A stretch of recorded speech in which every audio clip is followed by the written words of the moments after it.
ఓం నమో భగవతే నమః. శ్రీ దుర్గాదేవియే నమో నమః.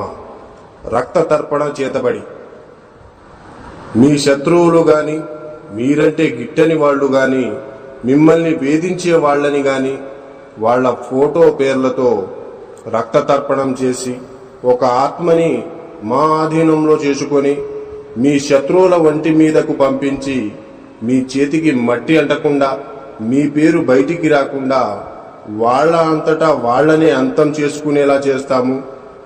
మీ శత్రువు మిమ్మల్ని ఎలా అయితే ఇబ్బంది పెట్టారో వాళ్ళు కూడా ఈ రక్త తర్పణం చేతబడితో నరకయాతన అనుభవించేటట్లు చేస్తాము. మీకు ఎలాంటి సమస్య అయినా సరే, భార్యాభర్తలు విడిపోయినా, ప్రేమికులు విడిపోయిన వాళ్ళని వశీకరణ పూజతో మళ్ళీ కలుసుకునేలా చేస్తాము. జై దుర్గమ్మ శక్తి. మా వీడియోని చూస్తున్న ప్రతి ఒక్కళ్ళు కూడా లైక్ చేసి షేర్ చేయండి. అలాగే